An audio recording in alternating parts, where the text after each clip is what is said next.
Good. We're live, pal. Oh boy. Dig it. You said dig it. Dig it. Okay. So yeah, welcome to another episode of Kibbles and Pookie's Squared Circle. It is the 23rd Yes. of July, and if it helps paint a picture, imagine Kibbles is in a Undertaker Snuggie and I am in a Charmander Kigurumi because it's hot out. And What the hell is a kigurumi? you never heard of a Kigurumi? No. It's like a onesie pajama. Okay. It's I own many. I've never heard that term before. I've just heard onesie. I believe it might be a Japanese term for it. Okay. I'm not a weeb. Ladies and gentlemen, welcome to a podcast all about wrestling. In this corner, head author and a black belt, Kibbles. Kibbles? What kind of name is that? Pookie the Wolf is the best. I forgot my copies. And in this corner, Pookie the Wolf. Pookie the Wolf is one of the best. Welcome to the Kibbles and Pookie's Squared Circle. So yeah, Kibbles, you have a lot of stuff to tell me about. I do. Yeah, Kibbles, you have a lot of stuff for me to. So today So we're much gonna stuff. go. So we already talked about this, but we're gonna talk about the last night's Rampage rap battle. I'd like to talk a little bit about. According to Kibbles, we have stuff for Vince McMahon and Brock Lesnar. Mm-hmm. We need to be able to do that. We need to start with the Vince stuff. Do you want to start right with the Vince stuff, and then we'll go into Brock, and then do the other stuff later? Yes, because without the Vince stuff, the Brock stuff doesn't make sense. Okay. Or work. So, and then we'll also talk about some AEW stuff, and I also have watched a full episode of Raw, which I'll critique maybe towards the end. Dude, I haven't watched a full episode of Raw in I think it took off a year of my probably life. probably like 5 years, if Yeah, not more. It's not good. Nope. So yeah, let's get started. I'll let you just kind of fire off. So, it was released yesterday afternoon. Press release went out that Vince McMahon is officially Vince McMahon is retiring. He's out of here. So Stephanie McMahon, I think Stephanie McMahon is listed as co-CEO, probably with Nick Khan. Would be Gross. my guess. That's gross. So Vince McMahon is out. There was still a lot of question around whether it would be the same.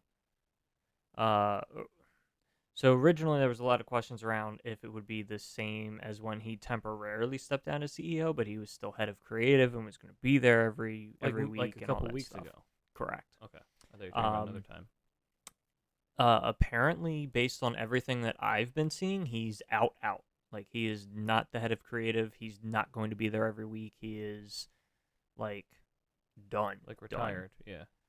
Which makes me think that I'm assuming. Well, obviously this happened because of all the stuff that's come Yeah. out. So this makes me think, like, are we potentially gearing up for hearing about some allegations and things that maybe aren't quite on the up and up, like maybe some of the other things that okay. he, So you're saying there might be some stuff that weren't.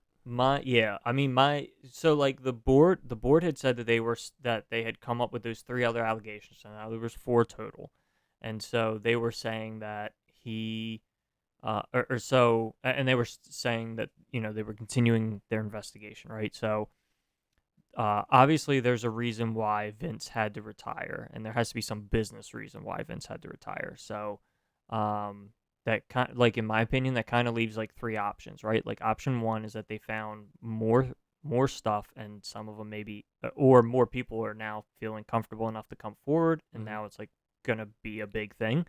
So the company wanted him out, so it doesn't affect the company.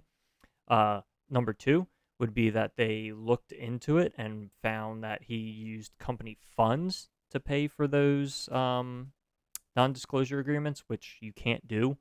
So that would be an issue and would force him out. The third thing would be that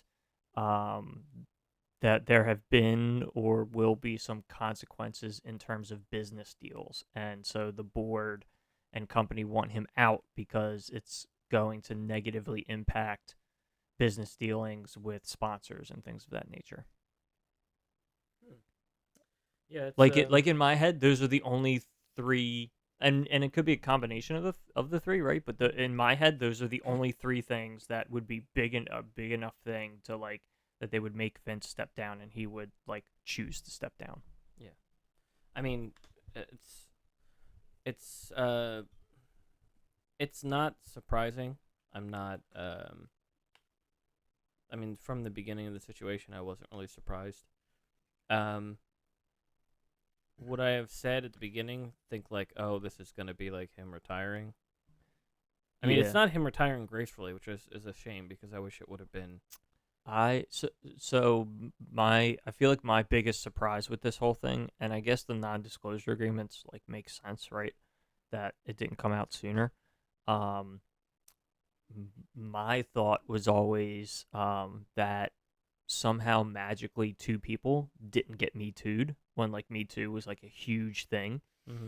And I remember the two people were Ric Flair and Vince McMahon, and I was like, okay, like Vince, I could understand like maybe he wouldn't have gotten Me Too'd because like I was like maybe he really isn't that person in in real life or whatever that he portrays on TV. Ric Flair for sure. But Ric Flair for sure. I Can we- legitimately I legitimately also- don't know how Ric Flair didn't get Me Too'd. I also want to talk about his stuff a little later, but we can talk about this WWE stuff right now. Yeah, although maybe it's possible that Ric Flair didn't get Me Too'd because like he never like forced him. I mean, obviously there's the plane ride from hell thing He's where like done it seems stuff like that's but- very not I don't think it was like in a sense of predator type stuff where he was doing stuff forcefully. I think it was just still his actions were very, very inappropriate. Yeah, and that's why maybe he didn't get Me Too'd because Still not Me Too right. was more of a like Yeah. forceful thing, right? But Still not right. Um, Like I don't think he ever used his power. I think he's just trying to be like I think Ric Flair would be in situations just really horny and try to just hit on whoever. yeah, Not a thing of like you want to be famous or do you want money or sleep with me or whatever that kind of bullshit. That kind of if you want this thing then do stuff with me. yeah, and so I remember when this allegation or when the non-disclosure agreement and the allegation and stuff first came out for Vince, and my immediate reaction was I am legitimately surprised that this did not come out Sooner. during the whole Me Too thing. Mm-hmm. So yeah, It's weird that who it's knows? coming out now, to be honest. Yeah, Like it maybe even like I would have even assumed that it would have came during the Thunderdome. yeah, Like during COVID, I feel like that would have been a perfect time to do it too. yeah. So Vince is out, and the first text message that a friend of mine sent me was maybe Raw won't suck anymore. Maybe I mean yeah. Maybe Raw will become watchable. Is it just Raw or is it just both shows? I don't 'Cause know. I I don't don't really- watch either of them. I was have- waiting for you to be like, yeah, SmackDown's good, but no, you were SmackDown's like, I don't know, I fantastic. can't speak on that. SmackDown's fantastic. No, I've legitimately not watched an episode of Raw or SmackDown in probably 5 or 6 years. A full episode. A full episode. Hell, I haven't even watched the most I've watched is a couple minutes of clips of certain things that I'm actually interested in on YouTube. Like Yeah. I legitimately don't Which even turn it love on to they watch some of it. They praised their channel the one day. I think it might have been Raw on Raw. They're like, Raw or WWE has the most likes of any sports themed channel on YouTube. I'm like, yeah, because no one watches your shows. They just watch the clips because they're not gonna bother with your shit. Right. That's like the weird thing because because there's like two different like metrics and things that people are looking at. Like people care about like networks and stuff, they care about the amount of people and the demographic of people that are watching the show. But there's also like this because of social media, there's also this whole huge thing where like the number of likes you have and the number of followers you Yeah. have like means something in business now. You got all them views. All them views. And we're the longest running episodic television show in history. I mean, it's true they are. Cannot deny. But think about some of the stories they've done. That doesn't matter. I mean, They're not yeah, claiming to be the best running television show. They They're just just haven't got the canceled? longest running. That's weird though. Like, why? Is there that much of a just a group of people that are always watching the show, Yes. no matter how bad it is? Yes. And going, this show will stay on forever. Yes. Do you know anybody that does that? That does what? Just watch it, regardless if it's. I have a number of friends that, of my friends that, like, watch. I have like 3 or 4 of them that will actively watch Raw and SmackDown, every week. And I think it was this past week. I forget if it was this week or the week before. Was the first time, and we have like a text chain with us. It was the first time that my one friend Greg, we were over his house or we were over his apartment, but he wasn't there for Forbidden Door. Forbidden Door. Mm-hmm. So our one friend Greg, this was the first time that he legitimately like texted in the text chain, like halfway through Raw, and he was like, "This is getting so bad, I don't know if I can watch anymore." And I was like, "Oh shit!" I do that already, where I'm like, Well, I will watch through and then go, why the like I say to myself, why the fuck am I watching this? yeah, I will say that all of the people that I know that do actively watch it are also like actively doing other things while they're watching it. Like it's like on, but it's not like they're sitting there with their sole focus on what's happening. When I get to that, that's how I was watching it when I watched the full episode. I was Right, kind of right. doing whatever. Right, like I have a friend who's like getting his kids ready for bed and stuff, and I have like another friend who's like doing work and stuff while he's watching. And But you have that group of people that will actually sit and watch almost everything. For a good majority, like they'll like I couldn't go to. I have friends on my channel, Bones or AJ. They don't know what Ring of Honor is. They don't know Danhausen. They don't know if why Ezekiel speaks or whatever the hell he does now. They don't want to hear Ezekiel speak. Who wants to hear Zeke speak? They don't want to hear him. But they don't know stuff like that. And Is Kevin Owens still calling him a liar? so on Monday, we'll get to it. But on Monday, Okay. he kind of said that he was made to be the liar, not Ezekiel. Oh, fuck that. I don't. Dude, I don't know. Kevin Owens, fucking gold, man. Him doing the whole. I love him. Not to quote a better storyline, but he's on the list. You just made the list. Yeah. So like the concept of Bones right now, he has some kind of inkling for it. Like I'll go, like there's been times where I go Adam Cole and he goes baby, and I'm like, so you know Adam Cole, but you don't really watch it. He goes, no, I know stuff here and there, and he doesn't really watch it intently or anything like that. But yeah, so I don't have friends like that. Like you have more of a fan base You have more of a group of friends that have a fan base for every kind of wrestling. Yeah. So that was the Vince stuff. Okay. We'll see what happens. So that news broke like Friday. I want to say at like 4 p.m. ish. Yeah.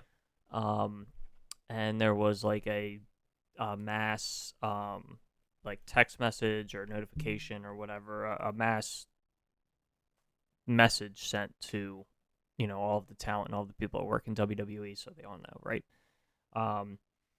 Supposedly, probably about an hour after that, I want to say, maybe 2 hours after that, the internet started lighting up again, because apparently Brock Lesnar got the news, said, "Fuck this, if he's out, I'm out," and he walked out of SmackDown.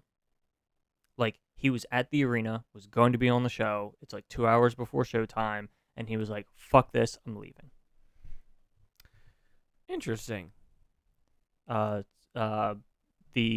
again, I'm just gonna say this is a rumor. The rumor, the rumor that's circulating around is that people who were in the room texted other people and that apparently Brock's words were roughly, "If he's out, I'm out." And then he left. Just left. So this leaves the WWE scrambling as they try to figure out what they are going to do if they can't get Brock Lesnar to come back. Because It's like, what, a week away from the correct, because pay-per-view? we are exactly 1 week away from Premium live event. on We are Peacock. We are exactly 1 week away from the main event of SummerSlam, supposed to be Brock versus, Brock versus Reigns. One last time. One last time in a last man standing match. One last time for the 7th time. So, that happened.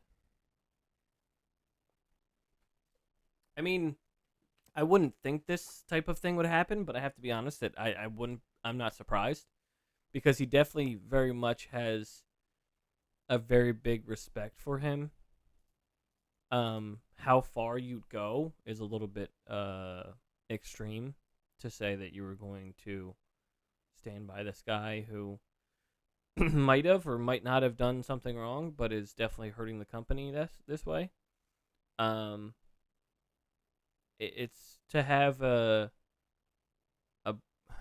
such loyalty to him it's nice and all, but I think Brock has to really pick his battles, and I know Brock is one of those people who doesn't really need to worry too much about where he's at, because I mean, if he really wanted to go, I don't know how UFC works, I'm gonna be honest, but if he wanted apparently, to go back, apparently, I saw that before SmackDown started. Apparently, he was on SmackDown, so I guess we're good. So I was pulling up to see if there's any recent news on it. Kate Side Seat says, after the news broke, reports quickly followed that Brock Lesnar reportedly got pissed off enough that he walked out. This led the company to apparently trying to put together a backup plan for SummerSlam, while still trying to get Brock to reconsider. Then it says, despite reports that a script written up didn't include him just before Showtime, Lesnar walked right back into SmackDown following the conclusion of the main event. Blah, blah, blah, blah, blah. Yada, yada, yada. When the familiar riff hit the speakers and the commentary team had this to say, Pat McAfee said, "I thought," and Michael Cole said, "I did too." So apparently they must have come to an agreement or done something that they were able to get Brock Lesnar to come back. Yeah, I mean, it would be dumb or too smart of them to think that they would make this a work. It's kind of weird to even have that happen. I don't know. It's weird. I mean, I can't go off of what the announcers say, because I mean, they tried to record. There's a video of them recorded as they're reacting to Liv Morgan winning the title, and I'm like, so what? Like, yeah, she won the title, but I'd rather watch her win the title than watch the announcers react to it. Yeah. It's fucking weird. But do you think there's any kind of chance, and this is a small question, but do you think there's any kind of chance that that could have been worked to be like the Brock thing? Yeah. I don't think so. Like, do you think they kind of? I mean, you didn't watch it, obviously, but do you think they would have had it fixed a while ago and go, we're gonna make it seem like? Oh, you mean from that sense? Yes, I thought you meant him actually walking out was a work. No.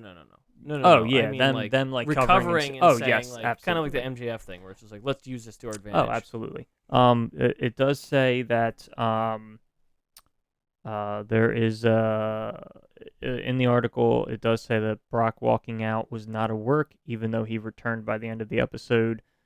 Sean Ross Sapp says that the script was completely redone without Brock in it and finished by 7 p.m.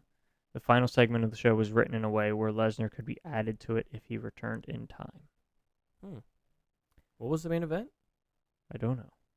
Austin Theory and somebody, I think. So this is just there's no brands anymore, right? It's just whatever on whenever. Why haven't I seen Bobby Lashley? He's the U.S. There's champion. kind of not there is, but there isn't. I don't know. It's very Austin Theory's loosely on Raw. This doesn't make any sense. very loosely defined. Yeah, but see, that's the thing. Austin Theory's on Raw, but he's Bull honky. the Money in the Bank holder, and there's only one champion that can be on both shows. So therefore, shouldn't he be able to go on both shows because he has the Money in the Bank and can therefore chase the champion? Okay, but he's fighting Bobby Lashley this week or this weekend. Yeah, because he's a Raw superstar. But he can go on either show because he has the Money in the Bank. And the champion can That be just on seems either like show. they're doing too much. It's almost like he's like, yeah, I have this thing, but I could have that thing as well. And that's Yeah. fucking confusing to me. Just focus on one person. One person. I think AEW keeps it simple. Stupid.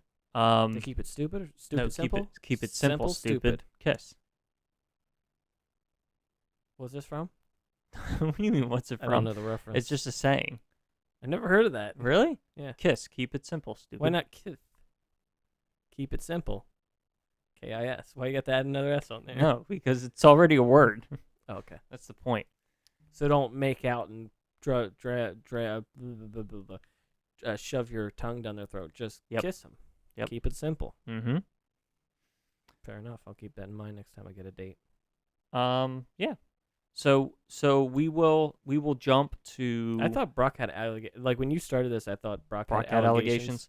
Honestly, if there were Brock allegations, it would be like, for me, it would be like the shock of like the fucking century. Come on out, you rapist! I'd be like, oh my god! Like Brock is the last person I would expect to like, because he like is very like minds his own business. He's like kind of like he's not, you know what I mean? Yeah.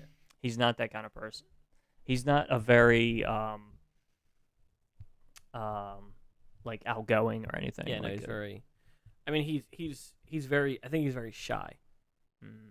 He's gotten to the point where he's getting better at doing stuff. Mm-hmm, mm-hmm. But for the most part, I think he has a group of people that he wants to be around, and then Okay. doesn't accept. So before we move on to the rap battle, which you wanted to talk about, I have plenty to talk about. Okay. But anyway, sorry, getting Anyway. off topic. Do you think to wrap up with that situation? Do you think that SmackDown or Raw will get any better?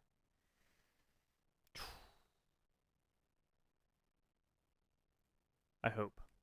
Yeah, I mean, I feel like that's the thing, isn't it? That's a bad sign, though, right? To be like, we hope this show gets better. We hope this show gets better. We hope this It's- show gets better. I feel like I hope so. And like based on all of the like reports that you hear about, and like all of like the writers who like leave WWE and then talk about the whole process and everything, like you consistently hear the same thing, that like you're writing for the audience of Vince McMahon. Yeah. And he decides whether it goes on air or not, which he can do, right? He's head of creative. It's his company. Or he was the CEO at the time. It's his company, right? He can make those decisions. He doesn't always make the best decisions, but he can make. He has the privilege of making those decisions. And like hearing about the numerous times that like scripts are ripped up the day of constantly, and they're rewritten the day of, hours before the show, even sometimes minutes before the show goes on the air. So I wonder if there's going to be like a new level of, if there's potentially going to be a new level of consistency and throughput with how certain stories are told. Yeah. Which could make the show better. I feel like it'll still be a very much a mainstream thing. Because with Nick Khan, I feel like it's going to still have that like market concept of like, we need to sell this to people who don't normally watch wrestling. Right, and that's what WWE has become, and at this point, more than likely always will be. But hopefully the stories will get better. It can be a product for everybody and be a good product for hardcore fans. But to wrap up, Vince McMahon has retired. And speaking of retiring, July 31st is the last match for Ric Flair. I don't know if you've kept up to date with this. I have. So this is my thing. I've kept up to date, and I know that it's happening, and I know the match. I have not gotten a chance to watch. There's apparently like YouTube videos like Well, chronicling. That's what I'm about to talk I about. haven't watched them. Are they good? Okay, so Are they good though? So I want to know. they've been building this up where they're making a big deal out of Jay Lethal and him wrestling in that ring and showing the footage of them wrestling. Supposedly there's some kind of stomach surgery he had that they show in the clip. In Jay one of the Lethal clips. or Ric Flair? Ric Oh, Flair. okay. You This started is mainly saying about in the Ric clips. Flair, but You started saying in the clips. Jay Ric Jay Flair. Lethal has been wrestling with him and kind of Yep. like kind of doing basic stuff.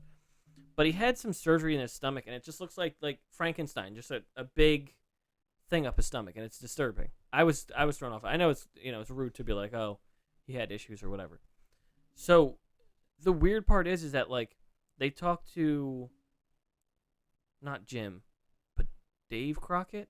Okay. Whoever he was on AEW recently, I think, or a couple of back when they did the TBS or one of the champions. I don't know. He was on AEW at one point. He was in one of the Control Center episodes too.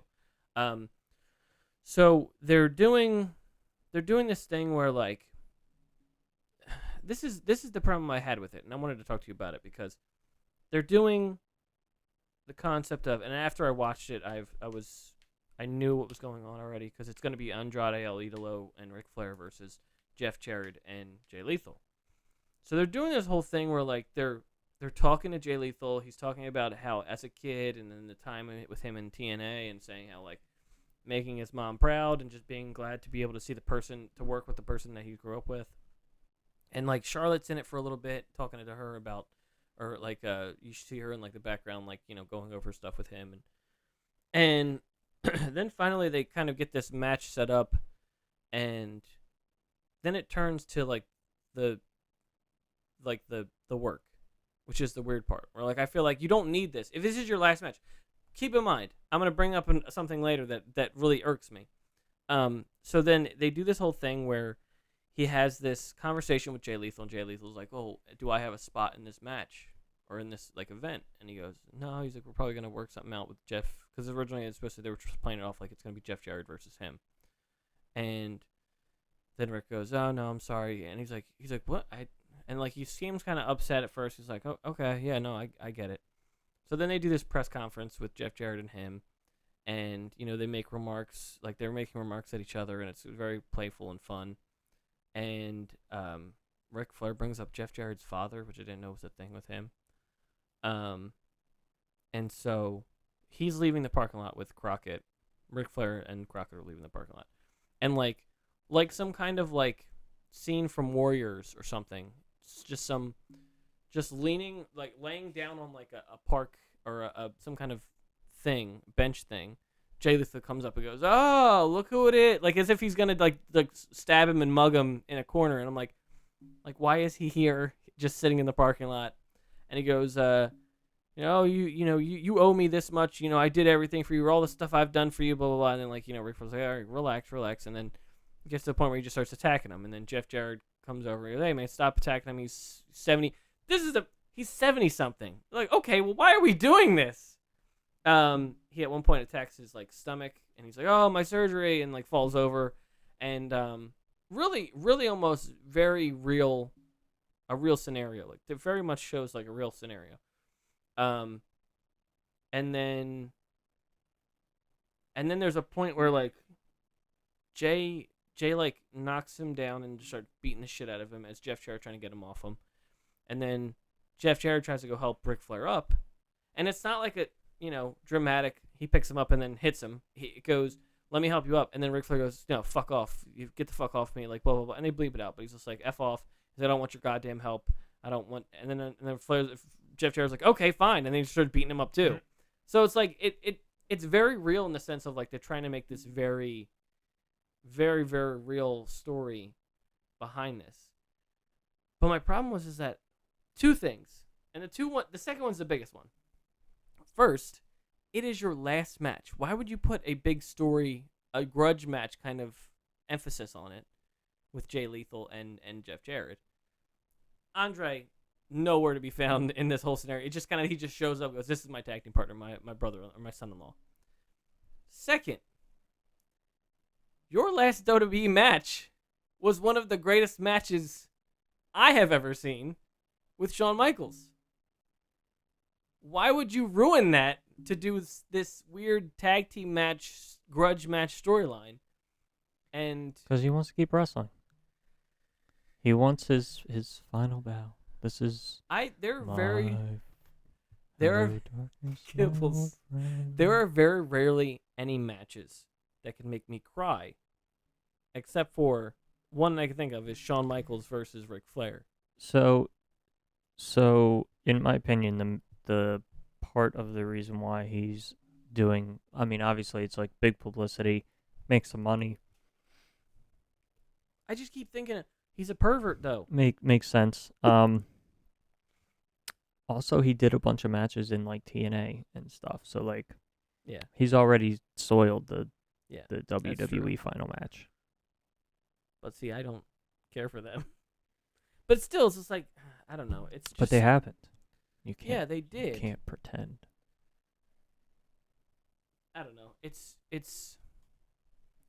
frustrating. Bring in the woo. Is that a thing? I don't know. I'm making it a thing Do now. you know what I mean? Though, And like, then the that's- son-in-law. That's why I'm upset, because it just makes me mad that, like, when I think of Ric Flair and his last match, I think of just that match, Shawn Michaels versus him, and the fact that, like, and I love that match. I don't really care for either of those people. You know, like, I'm not a huge fan of either of those guys. I love that match though. It's like with what's his face? Pretty much anybody with Shawn Michaels at WrestleMania, I guess. Majority of people at WrestleMania with Shawn Kurt Angle. Michaels. I don't remember that one too Shane much. McMahon. Don't make me really think about this. Triple H and Chris Benoit.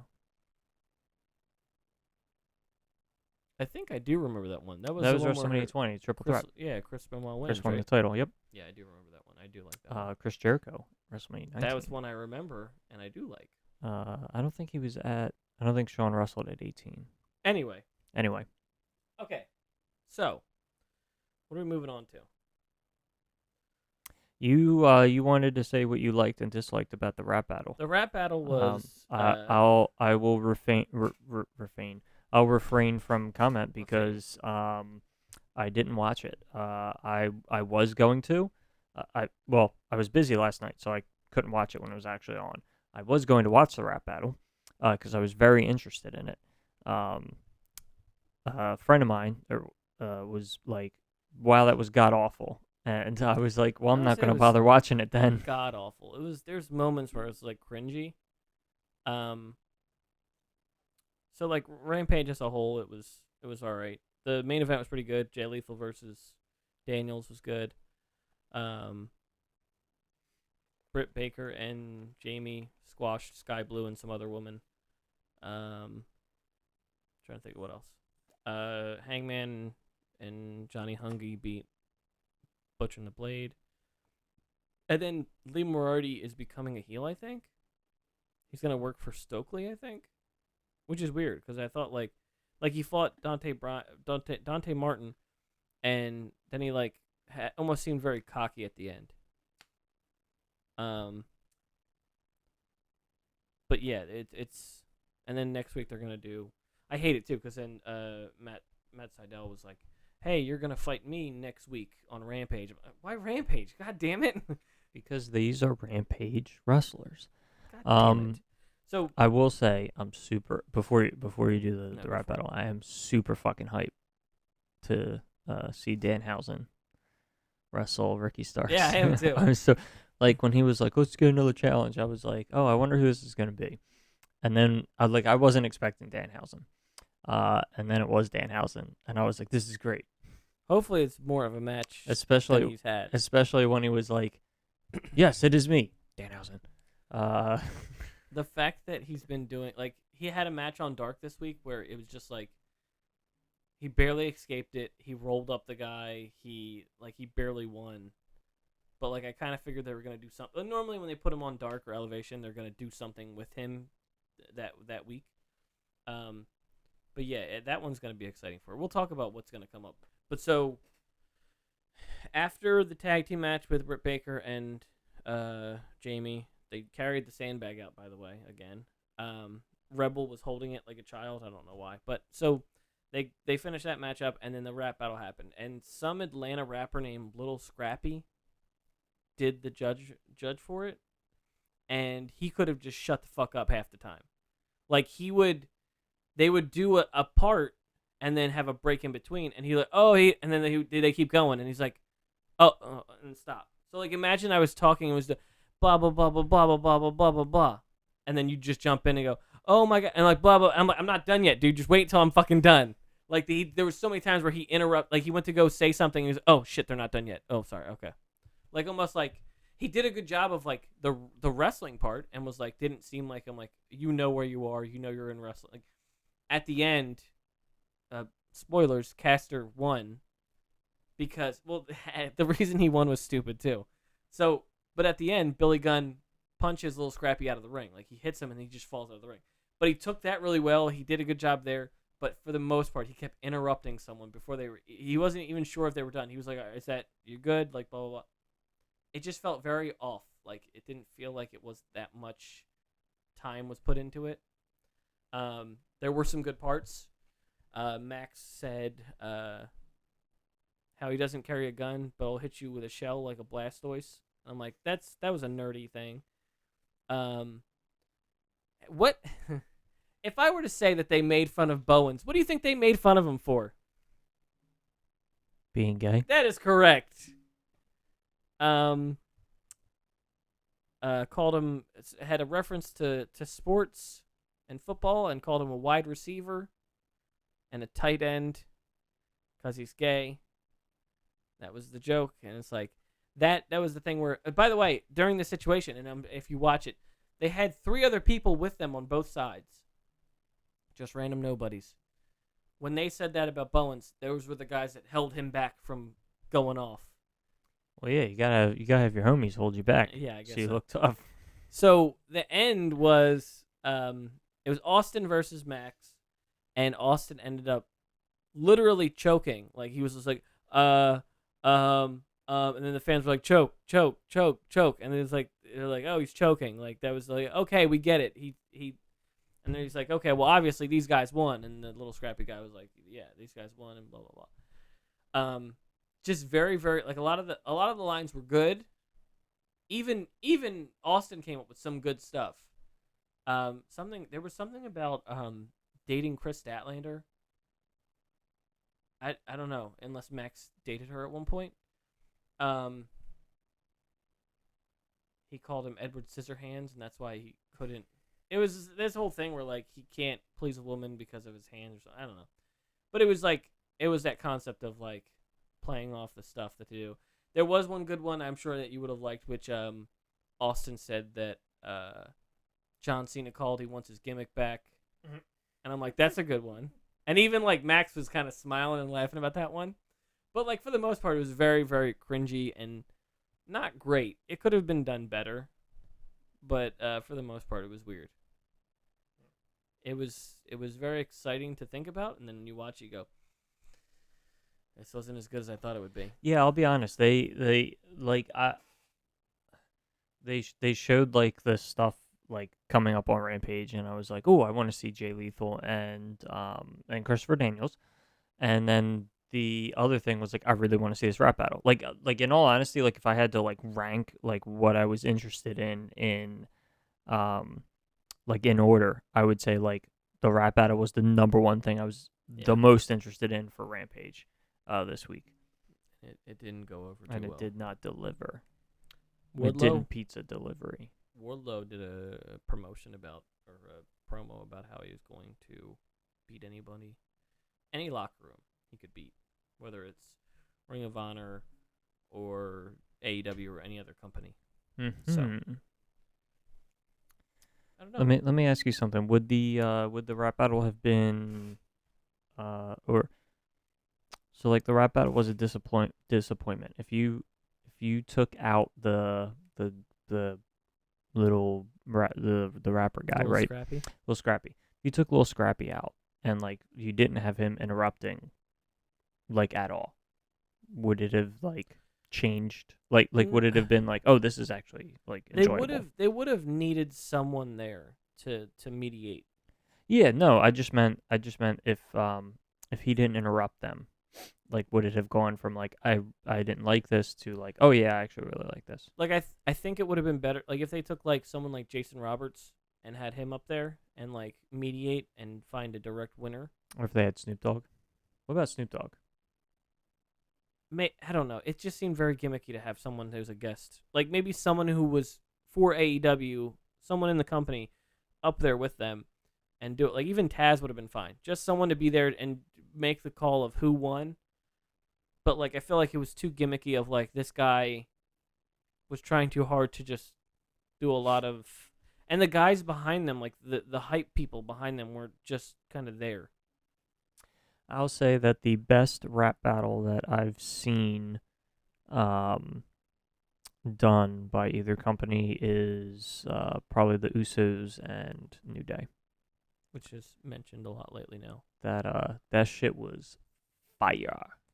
Shit was lit, as the kids Shit say. was lit. Yeah. I don't know if you ever seen it, but it was good. It was slang that I know. It was litty as a titty.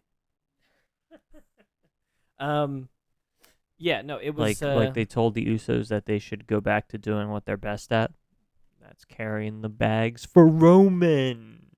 Yeah, no, and then they made a mention of Paige and all that. Yeah. So good. Oh my god, that rap battle's so good. I still go back and rewatch it. That was so good. But do you think that's like pre-rehearsed stuff? I mean, obviously, like it could have been. Obviously, it could have been. The New Day talked about it a little bit on their podcast, and they said that they purposefully separated themselves from the Usos that day, and so like they didn't know what the Usos were gonna say. The Usos didn't know what they were gonna say. I feel like it could have been like written, but yeah, but like that's also like that could just be them like working everybody to say that, so that way it stays like natural. cooler, right? Even if it was pre-written or whatever, like I don't care if I don't care if it was pre-written or not. It still was the end done well. result No, was I know. fucking good. But I'm saying, could like the Rampage rap battle done better if they kind of came with like I could see them going like, well, if what's his name kept interrupting people, then like that tells me like he didn't know when they were gonna end or whatever, and so I think like there should have been more coordination with the rapper. So that way he knew when things were supposed to end, so he wasn't interrupting. But I'm saying, like, you could do without him. My point was that, like, you could have had, like, I could see Max just writing stuff for both groups and just having it go well to the point where just doing this whole thing and being like, you know, it's just weird. Like, I feel like the fact that Austin had good lines, but the way he lost was just going, well, he choked.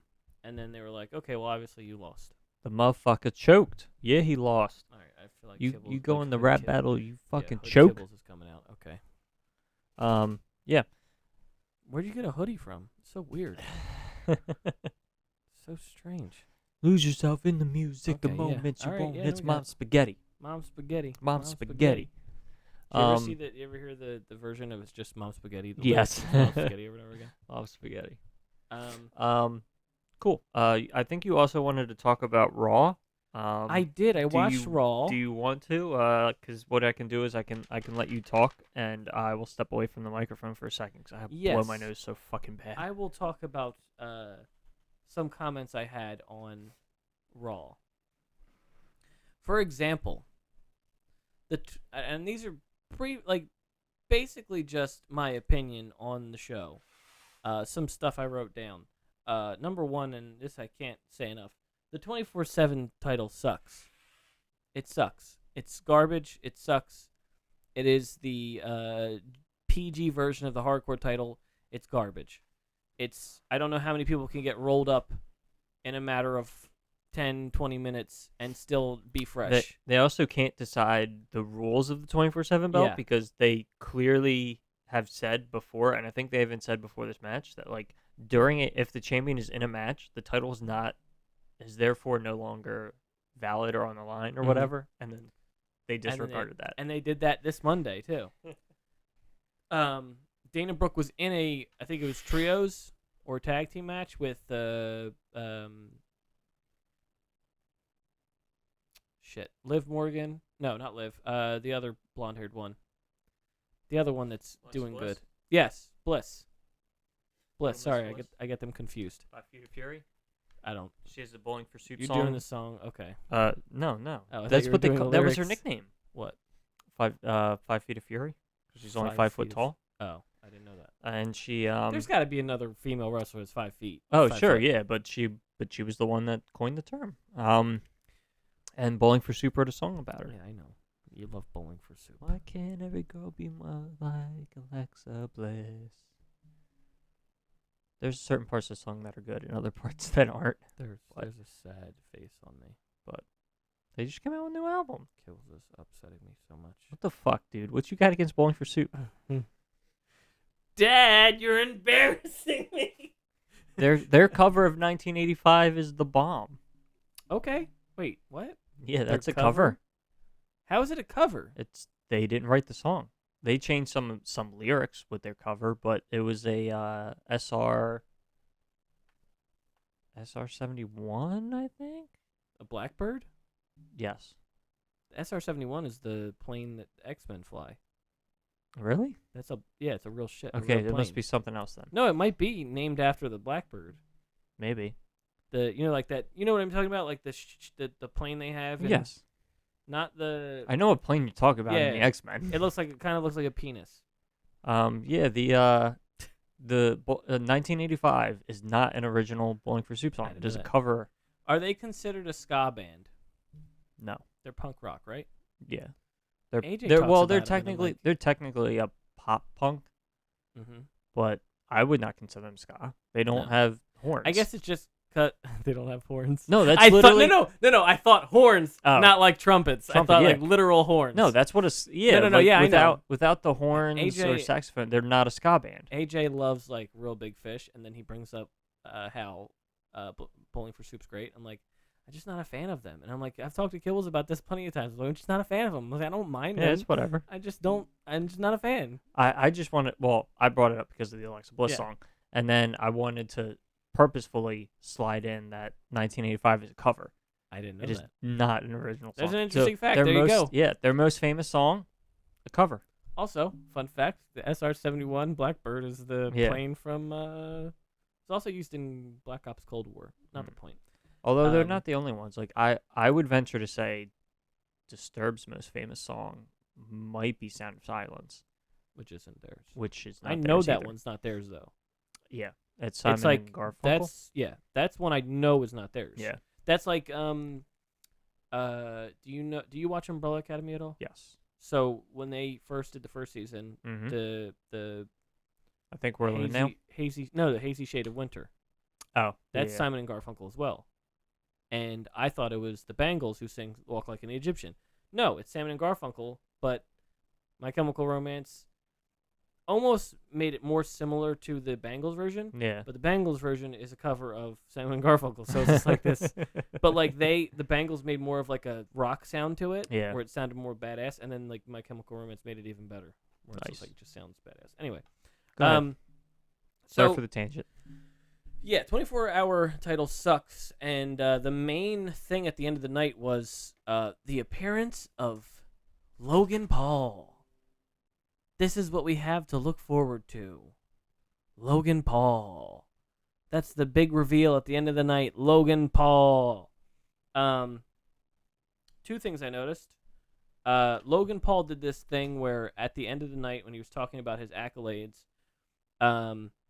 he would look into the camera, directly into the camera, and say what he's done as far as his accomplishments as a fighter, as a YouTuber. But he did not mention, out of a lot of things that he has the record for, he did not mention the incredible record that he had for recording a dead body in a Japanese forest, which is what gave him all that bad publicity. Did you hear about that? Never seen that? No, I have no idea what you're talking Okay, about. so Logan Paul, I I had this look. I just am for, a YouTuber for so- everybody who's. I mean, because you're not watching. I had this Yes. look on my face. Like, what the fuck are you talking about? So he got in a lot of hot water when he went to Japan because he went to, the Japanese suicide forest, where some people will go there and just hang themselves on a tree. Oh, yeah. Okay, And I've heard of that. There's a clip of him with I remember because he has like the wool hat of the alien from Toy Story. Okay. And then he goes, there's a dead body over there, talking to the camera, and behind the camera is a dead body. They show it for a brief moment, blurred out. But they show it, and he goes, yeah, there's a dead body over there. And he's like, huh, and like just blown away by it. Worst thing he's ever done. Interesting. And I know about the suicide forest. I didn't know that he did that. He didn't mention that as one of his accolades. Did he mention that he wore a Charizard out to WrestleMania? I'm sure he would had it. have. He had it around his neck. Yeah, isn't it like a bunch of money? Yeah. Yeah, I remember that. Also the fact that it was funny too because he had that whole big thing with the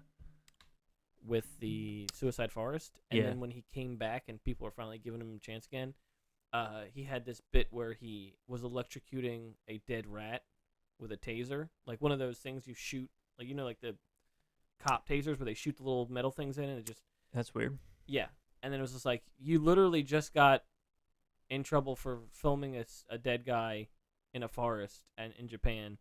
Now you're literally electrocuting a dead rat over and over again. And that was the joke where he was just like, oh shit, it's back up, and he just started hitting it again, and it just it was That's just odd. weird. Well, kids are fickle, and that's who loves them. Anyway, also, and I don't know if you noticed this, I don't know if you got this from the last time they talked about it, Miz likes to talk about his balls a lot. Yes, I've seen. They did I've it again, seen, and now he has a shirt. Oh yeah, it's the new thing. Talks about He his doesn't balls have shrivelly balls so much. or small balls, or I forget what specifically it's about so his balls. weird to get some kind of heat and push that fact that you're hey, by the way, Logan, don't forget to mention that about my balls. Like, it's such a weird thing to be like. And then he had a suit on and ripped his shirt off to show his shirt that says Miz has big balls. I feel like it's a very Vince thing because he's got grapefruits. It's so weird. My balls are the size of grapefruits. Size of grapefruits. I can't do it. I can't do a Vince voice. I'd have to hear him for a while. You're fired. But yeah, I mean that's about it. The whole show was kind of just. It was something. I don't know where they're going with most of the things. I did text you that night because I started watching at Belair versus the plastic woman, Carmella. She looks plastic. I don't mean to sound rude. Mella is money. Okay. Well, she got her ass beat by the women's champion. And then I was like, oh, great. Another Becky Lynch versus Bianca Belair match at SummerSlam. So we're just going to continue doing the same shit over and over again. Their new Belair and Becky is, their new Lesnar versus Reigns. But that's still going on. Exactly. And so is Belair and Becky. I just mean, like, in general, SummerSlam just seems like a lot of redone shit. Yes. That's unfortunate. But Boom shakalaka. I do have a list of people who I think are underappreciated in the show. Okay. So let's start with WWE first. Okay. Who do you think is going to be on their list? If you could think of one name out of any of them, who do you think is just top of the list? Top of the list. Give me a moment to think. Okay. Who'd be at the top of that list? I want to give it away by making a joke.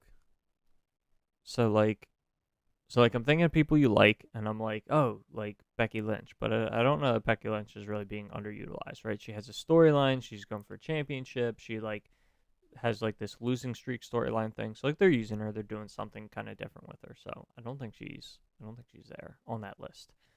I'm gonna say,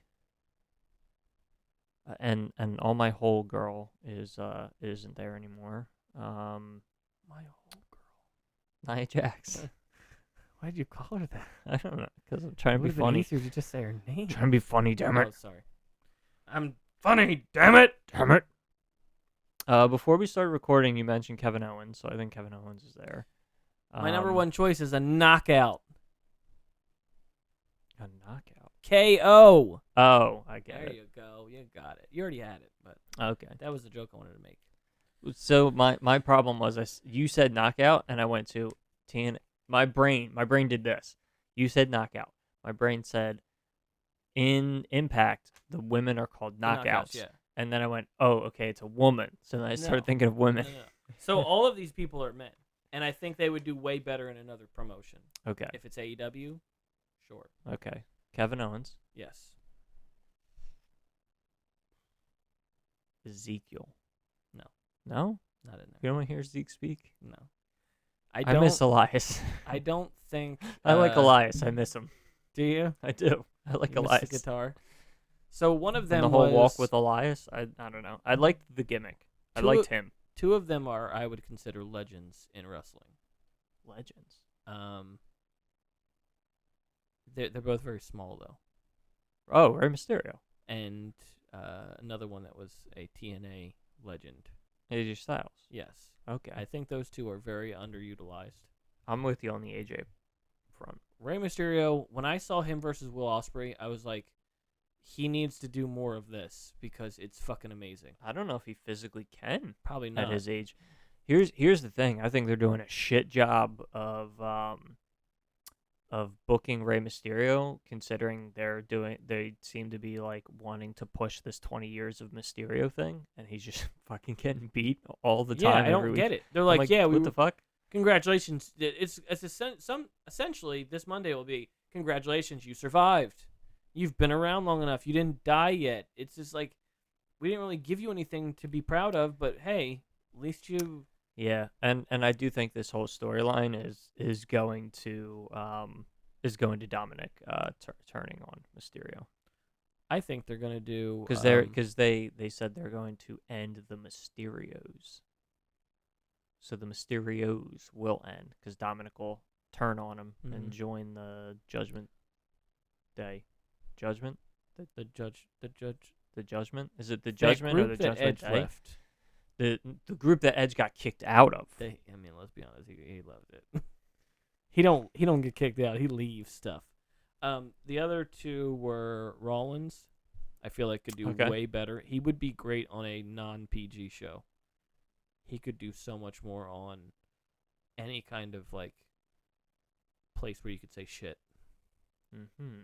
I mean, he just seems like he'd be he kind of has, I think, like, you know how like the goldfish effect where like you keep someone keep a goldfish in a bowl, it's going to stay that size because of the house that it's in. Mm-hmm. But it gets bigger if it's in a bigger. I think he's made his character good enough to conform to what he's stuck in. But I feel like if he was in something bigger or in something that's more suited to be more of an adult character, he makes it what he has to work with. He does a very good job. Okay. And then the last one is only because he's what's his face's bitch right now. I want to say Miz, and I can't think of it now. Ciampa. Oh, okay, yeah. He's another person where I'm like, I want to see him fight people. Yeah. I don't want to see him attack Logan Paul because Miz tells him to. Yeah, when he did the final farewell on NXT and stuff, and people, and in terms of online, they were unsure if he was like going to the main roster or if his contract was up or like what the deal was. I was hoping that his contract was done and he was gonna like show up in. He's kind of in this middle weird ground where he works for Miz, I guess, right now. But like even when he started to show up on the main roster, he kind of is just doing whatever. Mm-hmm.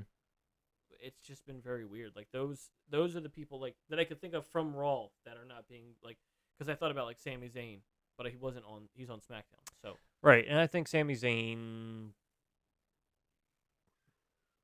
He's one of those guys who's good at working the crowd. Right. So here's well, I guess that then becomes like how do you define, right? Is he being poorly utilized or is he being completely misused? Cuz like I thought the whole Sami Zayn with Johnny Knoxville. I thought that was like a fucking Yeah. like perfect use of him. I thought Yeah. that was great. Exactly, He's though. doing this whole like so here's the thing, right? The complete missed opportunity, and they completely fucked up with giving Austin Theory like fuck that. So leading up to Money in the Bank, Sami Zayn was like kind of a part of the bloodline, Yeah. and he was like teaming with them and stuff, and like he actively had interview things or segments where he'd be with Paul Heyman and he'd be like, "Oh yeah, if I win the Money in the Bank, like I'll hold it for the year and I won't cash it in. Like I won't do that to Roman." And I was like, "Oh my god, Sammy needs to fucking win Money in the Bank Yeah, like, because even this if it's is going to be such a." predictable, And still then he do it. Then he needs to fucking beat Roman Reigns to become the champion, and the first thing he does, so like in my head, and like it doesn't need to be right away, right? Doesn't need to be like an immediate like do it at SummerSlam thing. Beats Roman Reigns, comes out the first night on Monday Night Raw, and the first words out of his mouth are "acknowledge me," and I'm like to poke fun at them because he Yeah. was with them, like. God damn, what a fucking golden fucking opportunity they squandered there. It's just upsetting. I hate it. God damn. But who do you think is underutilized? Definitely Ciampa or Ciampa. Okay. He's like pretty close to the top of my list of someone who's being underutilized. I He's didn't- such a good I fucking didn't talent. realize it until he showed up at the last segment on that Monday Night Raw, and I was like, "Oh right, he's on this show." Yeah, And I forgot. and he's fucking awesome. Just phenomenal. He's completely being misused. In all honesty, he's probably at the top of my list of people being like Okay. just completely underutilized in that company. I couldn't really think of SmackDown people. That's why mostly the people I picked are Raw. Yeah. See, Kevin I guess Owens is a big one though. Owen, for me, at Owens is a least. pretty big one. See, it's interesting that you brought up Rollins because I understand what you're saying and that makes sense, right? And I agree with you. But like I almost wasn't considering Rollins because I don't feel like he's being like underutilized Mm-hmm. or like misused or what, like, you know what I mean? Like I was looking at like from a different perspective. I think it's interesting that you were looking at it from like that perspective, and again, I agree with everything that that You you think said. like he should be more on the top? No, I think he's great where he is. Oh, okay. I think he flows I just between feel like mid card there's and top so very much, well. so much he can do, so much more he can do with him, and I feel like they just put him towards like, I don't know. He's good at boosting people up. I mean, like I feel like Yeah. that's just someone who I like. I feel like there's no one that they consider they don't consider anyone to be a contender to fight Roman Reigns besides Brock Lesnar. That's how I feel about it right now. Yeah, I get. Yeah, I hear you. It's like the two other people I could think of are Drew and Lashley, and because they're just so big, they're like Yeah. that's the only way they can be beat because they're just big and muscular. And Drew will probably be the next shot. Like in this landscape they're in now, Sami Zayn will never get a chance because he's not big enough. Right, and that's why like the Money in the Bank thing Yeah, was such a missed exactly. opportunity. And again, specifically because he was doing the storyline where he was with the Bloodline and he was actively saying he's not going to cash in Money in the Bank and all that shit. Like missed And like story like opportunity. with Hook and Danhausen, it's such a predictable thing to show up, but it's just like just do it. We know what's gonna happen. We want it to happen. Just do it. It's not always to be like subvert expectations. Just do it. Yeah, I hear you. And I think I wonder if like their plans got thrown, a wrench got. Well, first off, let me say, I think Drew McIntyre is the guy who gets the championship match at the UK show, in September. And I think I wonder if plans got kind of.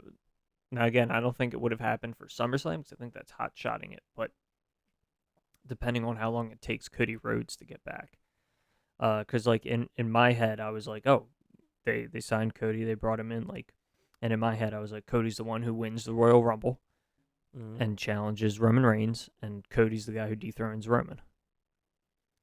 because they had already been starting to build in him, being like, oh, my father never got to hold the championship, and I never got to win the championship and like celebrate with my father, so I'm going to do it like for my father type thing.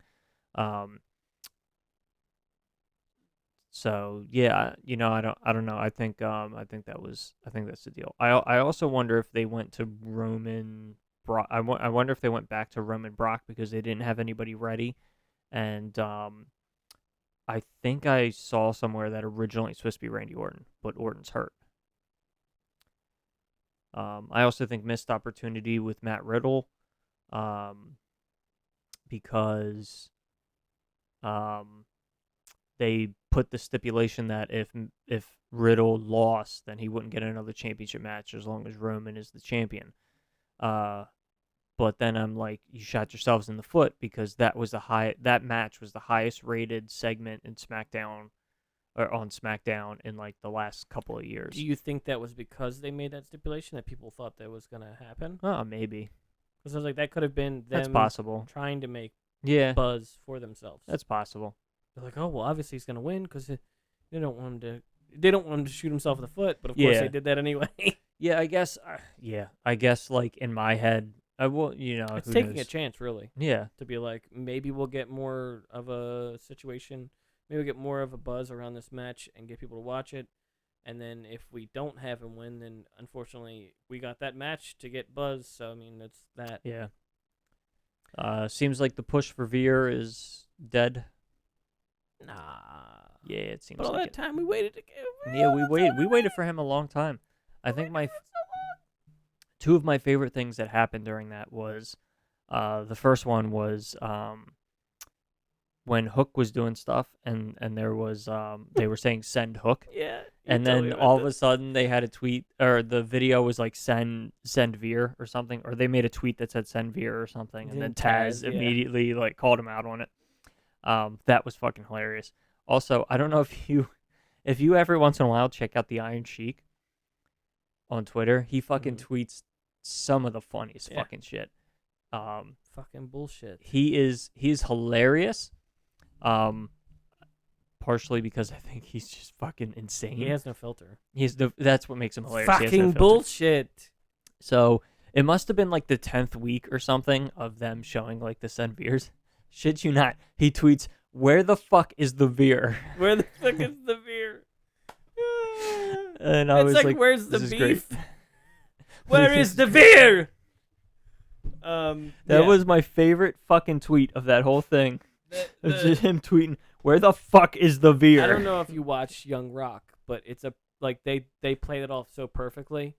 His character, like the guy who plays him in the show, they really play off the fact that like there's the thing where the clip where she goes, his grandmother, The Rock's grandmother goes, "All right, this is a family barbecue. I'm going to need you to avoid these words," and give him the list. And he goes, "But not even," and they bleep it out. Mm-hmm. Nope, especially not that one.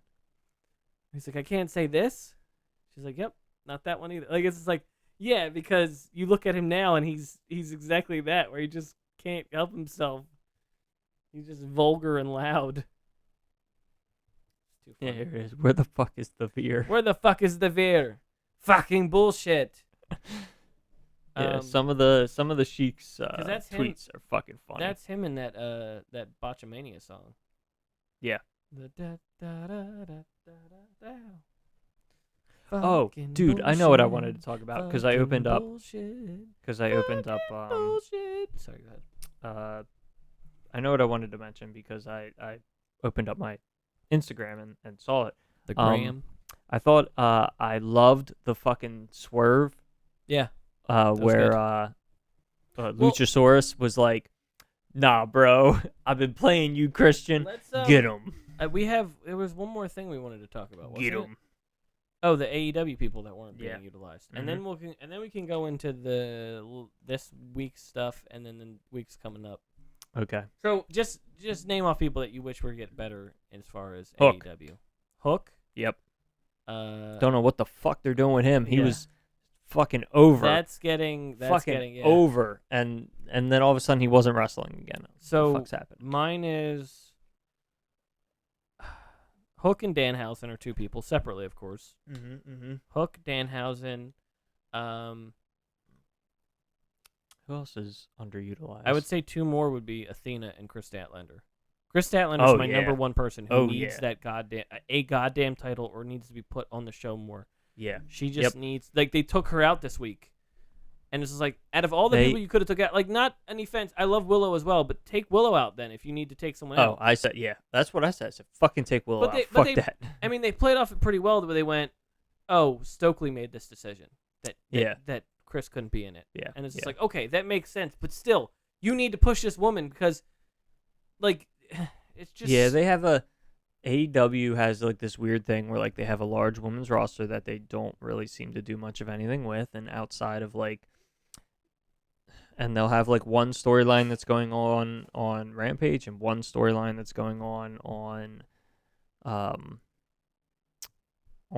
Dynamite, and that's it. Because they have so many wrestlers and they try to fit so much stuff in that, like, certain things just can't breathe. And my final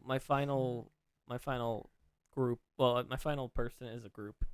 I cheated, but I think the Dark Order needs a push. I was gonna say he's fucking picking the Dark Order. Dark Orders needs a push.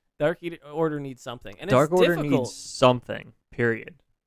Just anything at all, and they're dwindling down their groups, and it's not long before you just have two people, and that's it.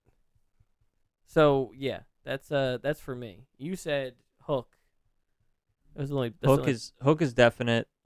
Chris Statlander is definite. I just want her to have something. See, I don't even need her to, like, have a champion. I want her like, to be just used a good in something storyline, meaningful. though. Just her and somebody else. Yeah, and, like, the Jade stuff is pretty good, but, like, it doesn't seem to be, like, a prominent thing that they're pushing or, like, working with.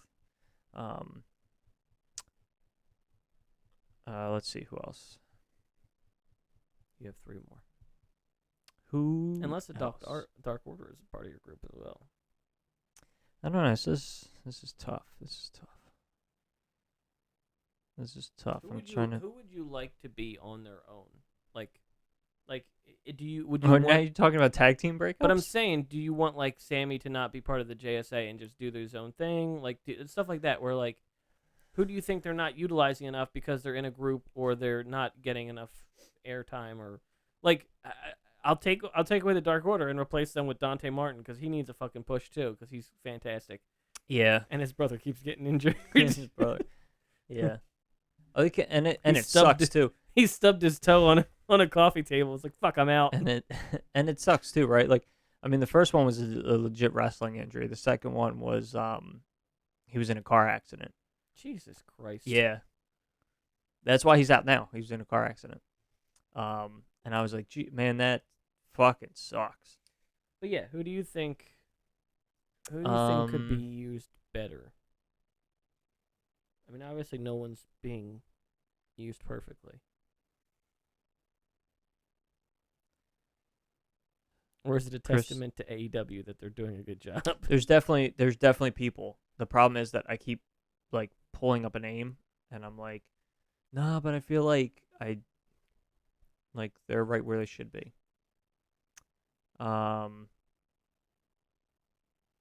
Like I would want to say Dark Order, specifically Evil Uno and Stu Grayson, to be, like, more of a tag team thing, but Stu Grayson left, so I can't pick that anymore. They could do Evil Uno and 10 because they're a tag team now. I guess, but, like, I don't like them as much as I liked Evil Uno and Stu Grayson. They're the Super Smash Brothers, right? Yeah. I don't know. They had, like, a good chemistry together. I enjoyed them as a team. Do, like, Evil Uno against Wardlow and have the Dark Order have their back. Not him win it, but just be a thing where, like, he actually is in a singles competition. Yeah, he's actually doing something.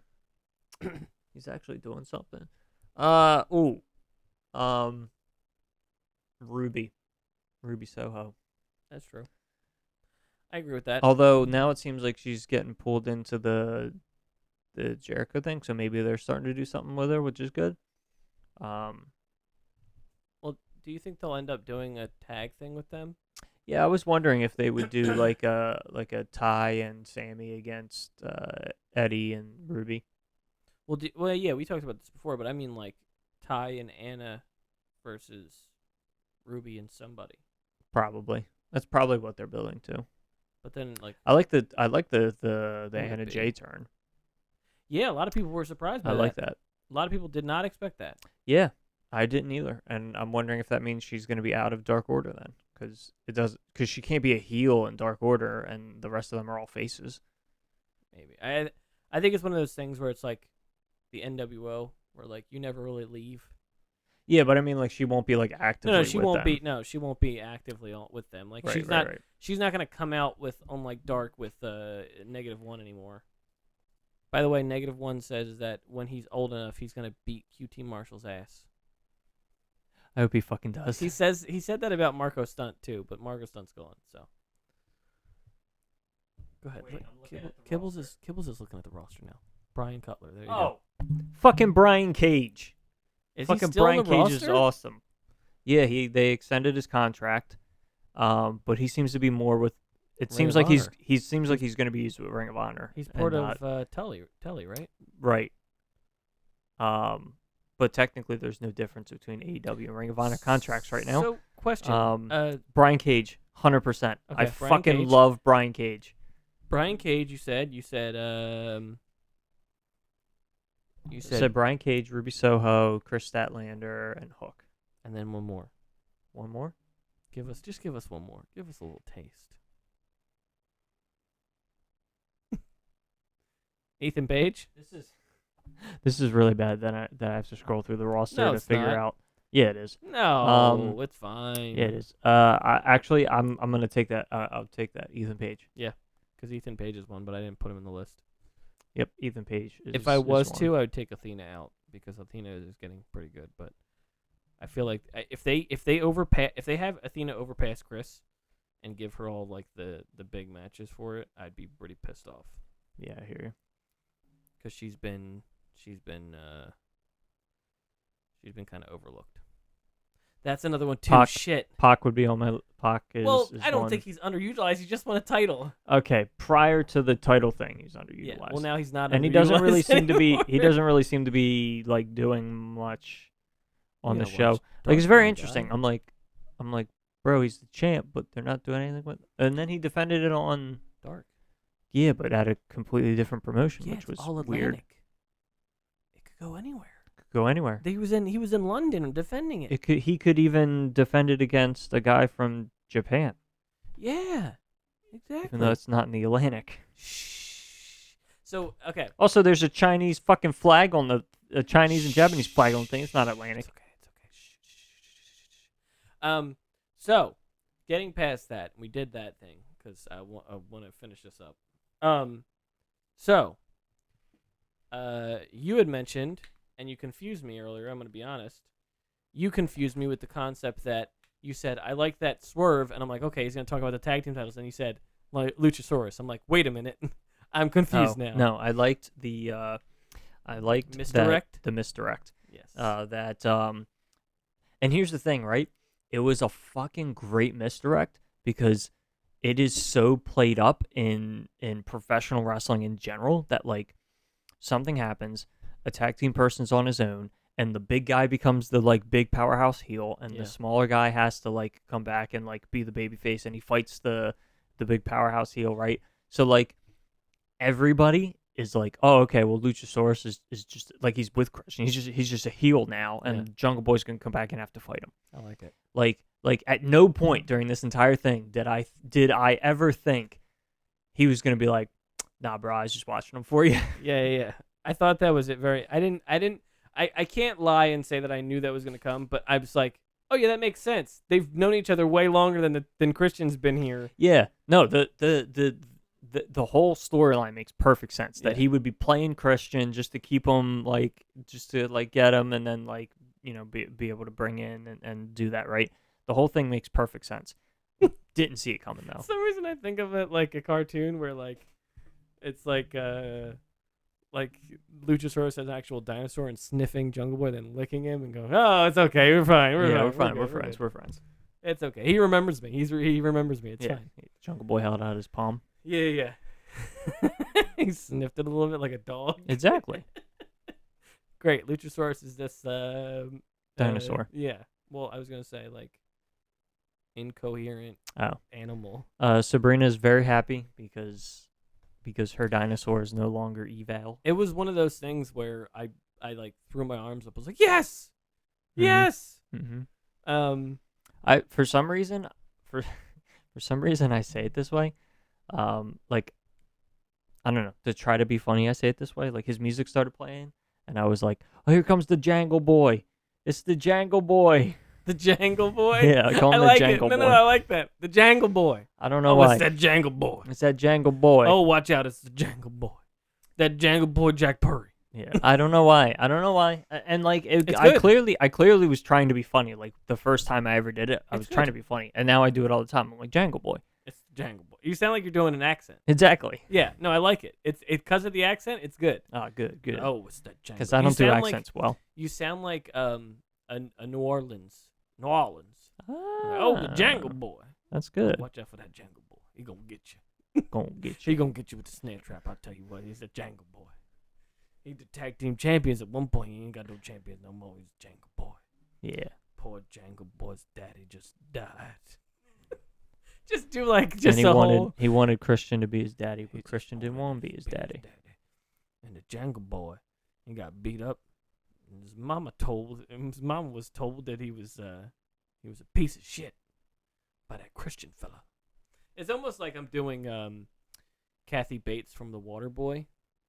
Like Mama says that the Jangle Boy's the devil. You're not the Jangle Boy isn't the devil, Mama. You're the devil. Sorry. Anyway. Mama says alligators are so ornery because they got all them teeth but no toothbrush. Yeah, that's true. I think something's wrong with his abdubla oblongata. Anyway, so what do you think about the tag team champions? Because Tony Nese, he's one guy. What are they going to do? Yeah, right. They're going to bring some other guy. Smart Mark Sterling fight him? Well, that was the thing, right? I was trying to figure out, like, is this turning into a thing where, like, Tony Nese is going to have a partner? Or was this, like, a one-time thing just to get them to, like... I don't know. It's weird. I don't know. Not a fan. It Not is a fan. very weird. Unless they become the only way I could think of is have a mega power of groups where Stokely and Smart Mark have these groups of people like Lee Moriarty, Tony Nese, Jade Cargill, all these different people under their banner because they represent them in some way, shape, or form. Yeah. We just need some other tag team to fight Swerve in Our Glory. Because Smart Mark was the lawyer for Jade. Right. And Stokely is the, what you call it? Publicist. So it's not like Publicist. Smart Mark is left. He's still helping other people. He's still part of the group. Right. I think. What we need is some other tag team to fight Swerve in Our Glory. Because let me tell you, what we want for All Out is the Young Bucks versus FTR. We do. That's what We I do. want. That's what he wants. I want another FTR Young Bucks. So who goes match. up against Swerve in Our Glory? Anybody except Team Taz. Give me a team. Give you a team. Okay, so Team Taz Anyone is out. but Team Taz. Yeah, so Team Taz is out. The Hardys are out. I feel like Private Party is giving them a bit of. Private Party would be cool. that House just of gives- Black would be cool. I don't think they'll do House of Black because No. they seem to be doing something with Darby and Sting right now. But House of Black would be cool. Lucha Brothers would be awesome. That actually is a good idea. Lucha Brothers versus Swerve in Our Glory would be Yeah. great. That would be fantastic. Mhm. I would definitely just all out, and that's not the term. I mean, like I would all out just be like, yeah, let's do this shit. It'd be a I would- fucking awesome match. That's just on that match alone. I'd be like, yeah, I want to see that. Yeah. They won't do it for All Out because I think the big money match is the Jangle Boy versus Christian Cage, but Jangle I think them like trying to win it back. go against them. Although they I'll tell you what, is that'd be good. one slippery boy, that Jangle Boy. That Jangle Boy. Oh, you gotta watch out for that Jangle Boy. Okay, so Django Chain. So as far The as we Acclaimed. know, yeah, but they still gotta fight. they still have to fight the Gun Club. That's true. I don't think they'll. The Acclaimed versus the they Gun might have Club. Time. There you go. They still have We time. we just booked 3 matches for All Out. Young Bucks FTR, Gun Club against the Acclaimed, and Swerve and Our Glory against the Lucha Brothers. Money, please. Actually, we booked a 4th match because we said we need Jangle Boy versus Christian Cage. Jangle Boy. I think We've booked 4. We've booked like half the card already. Yeah, yeah. So yeah. That's. I was gonna say all we know about so far is that woman who's fighting Thunder Rosa. Oh, the I want to say it's I don't remember what her name is. Yoda Mia. She beat her though. I watched that match. It was good. It was a good match. And then we have Danhausen versus Ricky Starks this week. There's part of me. There's like the old wrestler brain because this is what like WWE would do. So I don't know.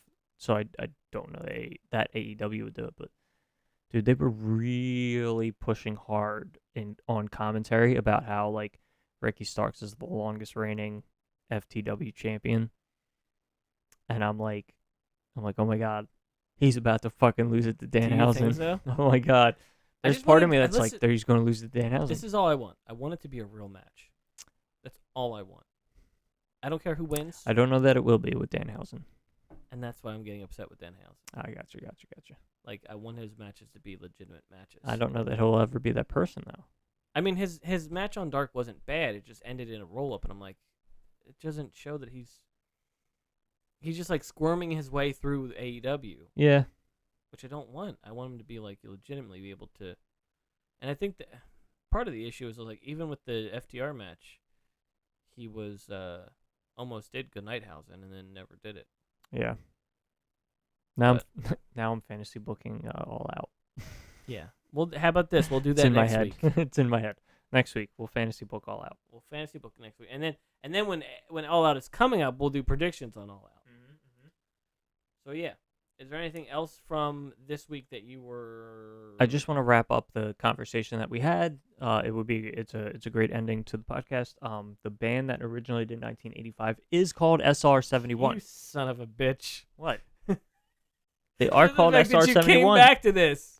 I wanted to make sure that the audience knows. Why would you have to wrap this up for us? Because it's important. You It's a think loose thread. You think someone's going through and going, but what was the original band's name? It's a loose thread. They're talking about Luchasaurus. I want to know who goddamn wrote Bowling for Soups. Listen, I'm a writer, and you can't have loose threads.